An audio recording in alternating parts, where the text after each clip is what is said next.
traditionally, the mother wouldn't be expected to be taking care of her children at that time. There'll be an auntie, there'll be a grandmother, there'll be somebody else in the extended family to pick up the slack and be concerned about the children. We're moving away from this to a more nuclear system, where the nuclear family has to take care of its own problems. And, you know, the countries that have this, they have paid professionals to help you in these sorts of situations. Yes. You know, everybody and their cousin has a therapist or a psychologist because they need one. Yes. You know, but we used to have these services provided for free by family. So if we're going to be adopting this nuclear system, then we have to make very sure that we have the kind of professionals that you need to pick up the slack. Another thing that is helpful is having a lot of engagement with your peers. You know, feeling comfortable with your peer group. I grew up in my grandmother's house with my, they're related.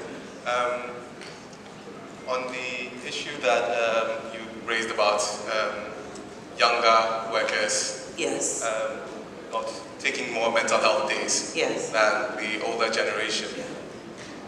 I think we really do have to take a look at ourselves and how we're raising our children. We are changing from one cultural practice to another, and I'm not sure we handle the transition very well. She mentioned the word resilience, which is actually a technical term in mental health for a child's ability to handle stress.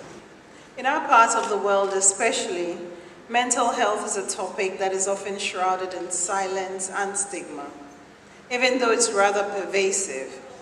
It's an issue that affects many, transcending age, gender, socioeconomic status, and profession. It knows no boundaries, and it's certainly not a sign of weakness or failure. Yet for far too long, mental health has unfortunately been cloaked in the stigma because of misunderstanding and neglect.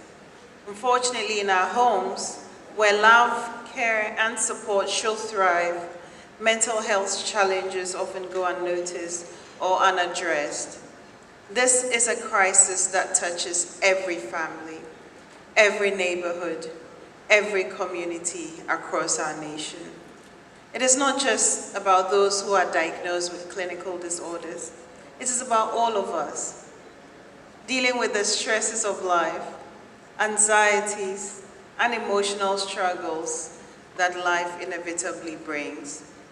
These challenges are often exacerbated by deeply rooted sociocultural beliefs and norms. People are pretending to be okay, and family and friends often turn a blind eye, probably out of fear of stigmatization until it's often too late, or even just because they do not recognize the obvious symptoms.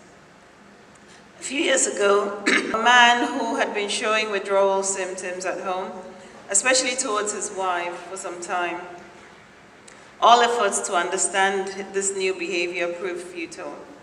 One night, the children heard some unusual noises coming from their parents' bedroom. They rushed there only to see their father holding a gun. He shot his wife and immediately shot himself. There is very little epidemiological data on persons living with mental health conditions who attend primary care facilities in Ghana. And to the best of my knowledge, none in the central and northern parts of our country, as Ghana has 3 psychiatric hospitals and all are in the southern part of the country.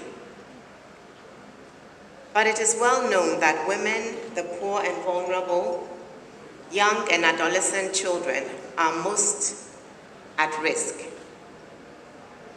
The recent increase in suicide attempts in our universities is cause for alarm. There are many prevailing challenges affecting mental illness and its care in Ghana, and we've heard quite a few, but I would also like to add some.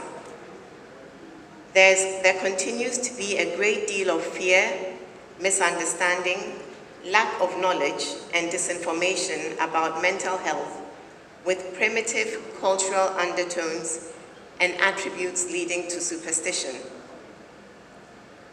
There is a lack of discreet and inappropriate disclosures of patients' conditions and files that causes needless pain and embarrassment.